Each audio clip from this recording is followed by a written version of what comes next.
प्यारे साथियों, कल मैंने 2 टेंसेस के बारे में आपको बताया था जिनको हमने 4 पार्ट में कन्वर्ट किया था, जिनमें से एक आपका फ्यूचर सिंपल था और दूसरा आपका फ्यूचर कंटिन्यूअस था। उसके अंदर आपको ये बताया गया था कि सिंपल को, नेगेटिव को, इंटरोगेटिव को और इंटरोगेटिव नेगेटिव को किस तरीके से बनाते हैं। आज उसी सीरीज़ में मैं इसके अगले पार्ट के ऊपर आता हूँ। जो थर्ड है ये है आपका फ्यूचर परफेक्ट। आपको पता होगा परफेक्ट मैंने ऑलरेडी बताया, जिसमें काम का परिणाम हमें मिल चुका होगा। तो इसकी पहचान होगी आपकी किया होगा, दिया होगा, लिया होगा, हुआ होगा। कहने का मतलब आपका ये है कि जहाँ पर भी आपका गा गे गी लग जाएगा, यानी चुका होगा, किया होगा, दिया होगा, लिया होगा, जहाँ पर भी ये सेंटेंसेज आएंगे आप ये मान करके चलिए कि वो क्या है, फ्यूचर परफेक्ट है। आप ऑलरेडी इसको पहचान चुके हैं। अब इसको हमने 4 पार्ट के अंदर डिवाइड करना है। तो हेल्पिंग वर्ब यूज़ करेंगे हम किसमें, शैल हैव और विल हैव।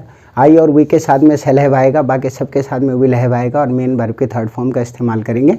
जैसे आपका सेंटेंस है कि राम पानी पी चुका होगा, तो ये आपका होगा Ram will have drunk water. पहले आपका सब्जेक्ट आएगा, उसके बाद आपकी हेल्पिंग वर्ब आएगी, फिर मेन वर्ब की थर्ड फॉर्म आएगी और फिर ऑब्जेक्ट आएगा। मैं दोबारा आपको फिर रिपीट कर रहा हूँ। फ्यूचर परफेक्ट में जब भी आप एक सेंटेंस को 4 पार्ट में कन्वर्ट करेंगे तो आइडेंटिटी आपके सामने ऑलरेडी है, आप इसको रिकॉग्नाइज कर चुके हैं। आमतौर पर इसकी पहचान होगी किया होगा, दिया होगा, लिया होगा, हुआ होगा। हेल्पिंग वर्ब यूज़ करेंगे शैल हैव और विल हैव। आई और वी के साथ शैल हैव आएगा, बाकी सबके साथ विल हैव आएगा। मेन वर्ब के थर्ड फॉर्म का प्रयोग करेंगे। जैसे राम पानी पी चुका होगा तो Ram will have drunk water.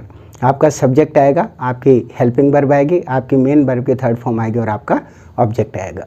उसके बाद जैसे हम इसके नेगेटिव में आते हैं तो सब कुछ साथियों वही रहता है जो आपका इंटरोगेटिव उसमें सिंपल सेंटेंसेज में था, लेकिन आपने सिर्फ इसमें किसका इस्तेमाल और करना है, नोट का इस्तेमाल और करना है। यानी सेंटेंस आपका होगा कि राम पानी नहीं पी चुका होगा, तो Ram will have not drunk water. सब कुछ आपका सेम वही रहेगा जो पहले था, सिर्फ एक अंतर आ जाएगा और वो अंतर आपका क्या होगा कि जहाँ पर हम सिंपल सेंटेंस में नोट का इस्तेमाल नहीं कर रहे थे, जैसे ये नेगेटिव आ जाएगा वैसे आप नोट का इस्तेमाल करना शुरू करेंगे। यानी सेंटेंस आपका होगा Ram will have not drunk water. सबसे पहले आपका सब्जेक्ट आएगा, उसके बाद आपकी हेल्पिंग वर्ब आएगी, फिर आपका नोट आएगा, उसके बाद आपकी मेन वर्ब की थर्ड फॉर्म आएगी और लास्ट में आपका क्या आएगा, ऑब्जेक्ट आएगा। दोबारा रिपीट कर रहा हूँ कि जैसे ही आप इसको नेगेटिव के अंदर कन्वर्ट करते हैं, यानी राम पानी नहीं पी चुका होगा, तो सब कुछ आपका वही होगा जो पहले वाला होगा। सिर्फ अंतर क्या है कि इसमें नोट और लग जाएगा। तो सेंटेंस आपका बनेगा Ram will have not drunk water. Subject आएगा, हेल्पिंग वर्ब आएगी, नोट आएगी, मेन वर्ब की थर्ड फॉर्म आएगी और ऑब्जेक्ट आएगा।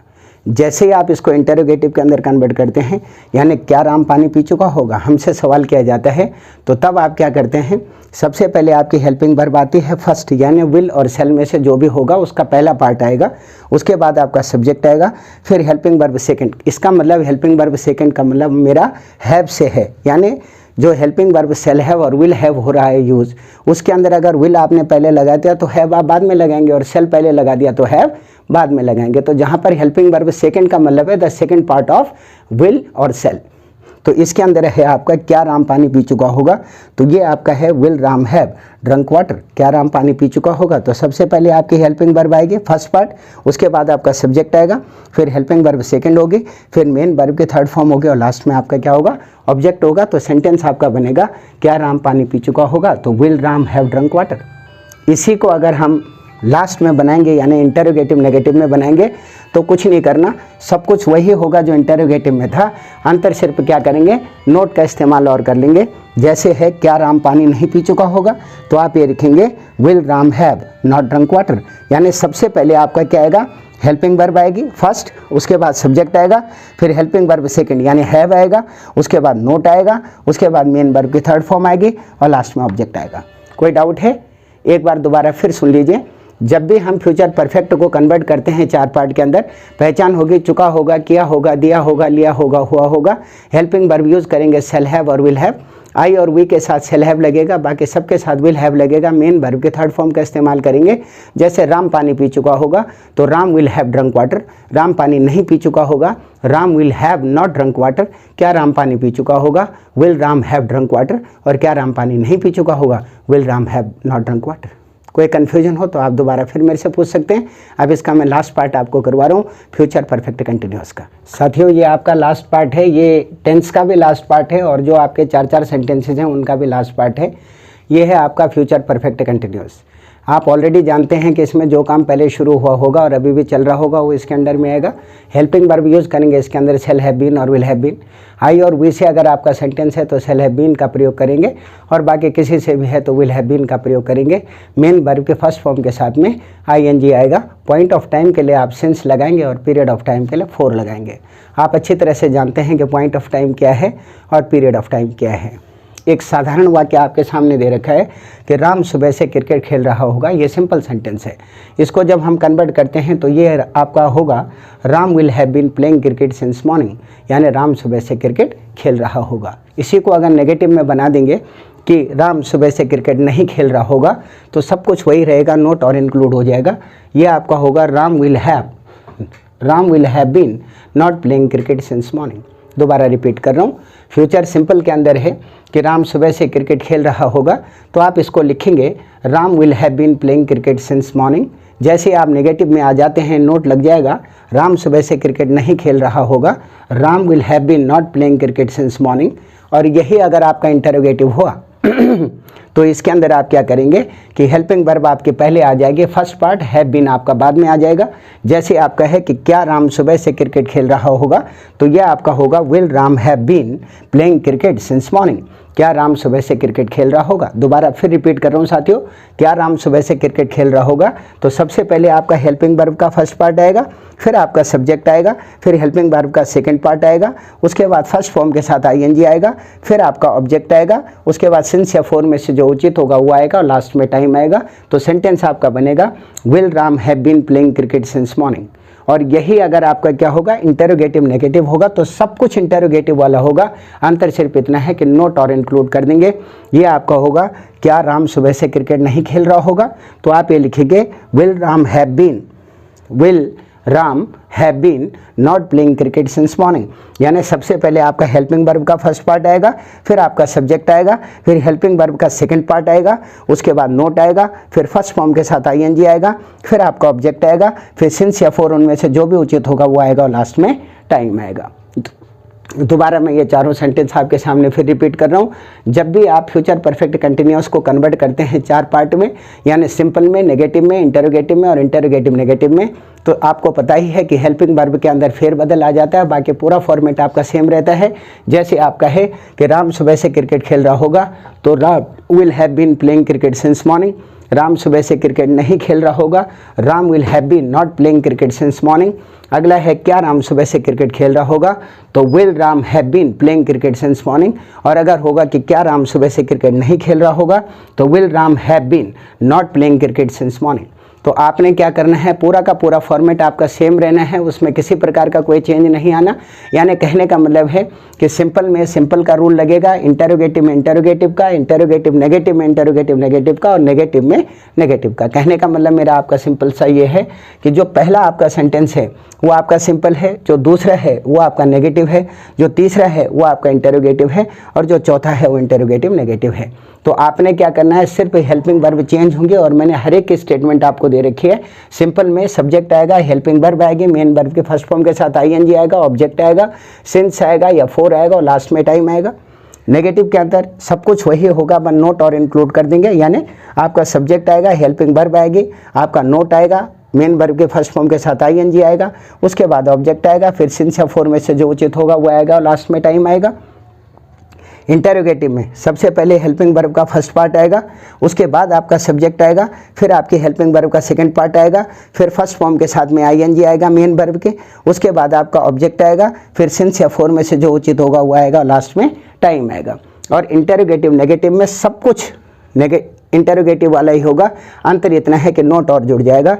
सबसे पहले हेल्पिंग वर्ब का फर्स्ट पार्ट आएगा, उसके बाद आपका सब्जेक्ट आएगा, फिर आपका हेल्पिंग वर्ब का सेकंड पार्ट आएगा, उसके बाद आपका नोट आएगा, फिर फर्स्ट फॉर्म के साथ ING आएगा, उसके बाद आपका ऑब्जेक्ट आएगा, फिर सिंस या फॉर में से जो उचित होगा वो आएगा और लास्ट में टाइम आएगा। कोई कन्फ्यूजन है? नहीं।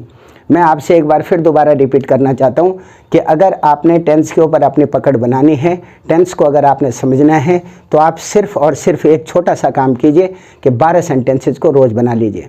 जैसे मैं आपको एक एग्जांपल देता हूँ कि राम पत्र लिखता है, राम पत्र लिख रहा है, राम पत्र लिख चुका है, राम सुबह से पत्र लिख रहा है। Ram writes a letter, Ram is writing a letter, Ram has written a letter, Ram has been writing letter since morning. अगर इसी को पास्ट में कन्वर्ट करेंगे कि राम ने पत्र लिखा, राम पत्र लिख रहा था, राम पत्र लिख चुका था, राम सुबह से पत्र लिख रहा था, तो क्या होगा? Ram wrote a letter, Ram was writing a letter, Ram had written a letter, Ram had been writing a letter since morning. और इसी को अगर हम फ्यूचर में कन्वर्ट करेंगे तो राम पत्र लिखेगा, राम पत्र लिख रहा होगा, राम पत्र लिख चुका होगा, राम सुबह से पत्र लिख रहा होगा। तो Ram will write a letter, Ram will be writing a letter, Ram will have written a letter और Ram will have been writing a letter since morning. तो कितना टाइम लगा मेरे को? हार्डली 20 या 15 सेकंड लगे होंगे। आपको हार्डली 3 या 4 मिनट लगेंगे। डेली 12 सेंटेंसेज के ऊपर प्रैक्टिस कीजिए और लगातार प्रैक्टिस कीजिए, क्योंकि बगैर प्रैक्टिस के दोस्तों कुछ भी नहीं होगा। ये कोई ऐसा जादुई डंडा नहीं है कि आमतौर पर जो भी हम प्रकट करें और वो प्रकट हो जाए, यानी ताली बजाई और भगवान ब्रह्मा सामने आपके आकर के खड़े हो गए, ये पॉसिबल नहीं है। आपको लगातार अभ्यास करना होगा। और अगर आपकी कोई भी शिकायत, कोई भी कंप्लेंट है, किसी भी प्रकार का कोई डाउट है, तो जितनी बार आप मुझसे पूछेंगे मैं जनरली आपके डाउट को क्लियर करूँगा। बहुत बार हमारे सामने सवाल ये खड़ा हो जाता है कि सर आप अंग्रेजी पढ़ा रहे हैं तो इंग्लिश टू इंग्लिश पढ़ाइए। बहुत अच्छी बात है कि इंग्लिश टू इंग्लिश पढ़ाना चाहिए, लेकिन सबसे बड़ी बात है कि वो आपको समझ भी तो आना चाहिए। अगर मैं इन सारी बातों को जो अभी मैंने आपने हिंदी में की हैं आपसे, उनको अगर अंग्रेजी में करना शुरू करूंगा तो आई होप सो कि आपको किसी को भी उसमें से समझ नहीं आएगा, क्योंकि आप कौन हैं? आप बिगिनर हैं। और लोग जब स्टार्ट करते हैं, आप कहीं पर भी देख लीजिए, किसी भी अलग अलग चीज़ों के ऊपर आप देखते हैं, इंस्टीट्यूशन के अंदर देखते हैं कि जी आप हिंदी मत बोलिए तब आप अंग्रेजी सीख पाएंगे। जब तक हमें पता ही नहीं लगेगा कि इसको क्या कहना है, इसको क्या कहना है, हम टेंस के किस फॉर्म के अंदर बात कर रहे हैं, हमारे पास वर्ड डिक्शनरी है या नहीं है, क्या हम जानते हैं कि कहाँ पर हमने किसका यूज़ करना है, तो साथियों कभी भी हम पूरी ज़िंदगी में अंग्रेजी नहीं सीख पाएंगे। इसलिए इसके बेसिक कॉन्सेप्ट के ऊपर काम करना बहुत ज़रूरी है। जब तक आप इसका बेसिक कॉन्सेप्ट नहीं समझेंगे तब तक ये बिल्कुल भी आपकी समझ नहीं आएगा। यानी इसकी जो जड़ है, इसका जो आधार है, वो आपका क्या है? टेंस है। और टेंस के ऊपर कमांड करना बहुत ज़्यादा ज़रूरी है। अगर मैंने प्रेजेंट से लेकर और फ्यूचर परफेक्ट कंटिन्यूअस तक आपको सभी फॉर्में करवाई हैं, जिनमें सारे साधारण वाक्य थे, सारे इंटरोगेटिव नेगेटिव और इंटरोगेटिव नेगेटिव थे। अगर इसमें आपको कोई डाउट, कोई कन्फ्यूजन या कुछ भी हो तो मैं आपको ज़रूर इसके बारे में फिर दोबारा बताऊँगा आपके प्यार के साथ। और हमेशा ये उम्मीद करूँगा कि जो कुछ भी मैं आपको बता रहा हूँ आप उसको अपने जीवन में उतारने का प्रयास करेंगे। कहीं कोई डाउट या कन्फ्यूजन होगा तो मेरे से पूछेंगे। इन्हीं कामनाओं के साथ अगर आपको ये लगता है कि हाँ आप समझ रहे हैं और आपको समझ आ रहा है, क्योंकि भाषा जितनी सरल होगी आदमी को उतनी ही जल्दी समझ आता है। अगर हम भाषा के अंदर कठोरता ले आएंगे तो भाषा कभी भी समझ नहीं आएगी। मैं एक छोटा सा एग्जाम्पल आपको देता हूँ। जैसे हम मान करके चलते हैं कि मैंने एक सिंपल सा जो है सेंटेंस बोला कि पत्थर पूजे हरि मिले तो मैं पूजूं पहाड़, और तासे तो चक्की भली पीस खाए संसार। तो आपको तुरंत समझ आएगा कि यार पत्थर पूजने से भगवान की प्राप्ति होती है, तो मैं पहाड़ की पूजा करता। इससे बढ़िया तो ये है कि मैं किसकी पूजा करूं? मैं चक्की की पूजा करूं, जिससे कम से कम शाम को मुझे आटा तो मिल जाए। तो बहुत साधारण भाषा में बोला गया। और अगर मैं यही कहता आपसे कि हरि गए थे हरि मिलन को, हरि बैठे हरि पास, और हरि तो हरि में मिल गए और हरि भय उदास। अब यहाँ पर जो हरि है साथियों, वो आमतौर पर अलग अलग पार्ट के अंदर है। हरि का मतलब पानी भी है, हरि का मतलब सांप भी है, हरि का मतलब मेंढक भी है। तो हुआ क्या कि हरि गए थे हरि मिलन को, यानी सांप गया था मेंढक से मिलने, और हरि बैठे हरि पास, और मेंढक बैठा होता पानी के पास। और देख हरि को भय, जैसे ही मेंढक ने सांप को देखा, हरि तो हरि में मिल गए, मेंढक ने सांप के पानी के ऊपर क्या लगा दी? छलांग लगा दी। और हरि भय उदास, सांप को खाना नहीं मिला तो परेशान हो गया, दुखी हो गया। तो कहने का मेरा भाव सिंपल सा ये है कि if I represented all kind of the critical language और hard wordship in front of you, how you can understand it? So that it's my duty, just I can represent all kind of the tense or all kind of the things in a very simple and very easy way, which click on your mind, which click on your everywhere, and after that you will succeed in it. Thank you very much.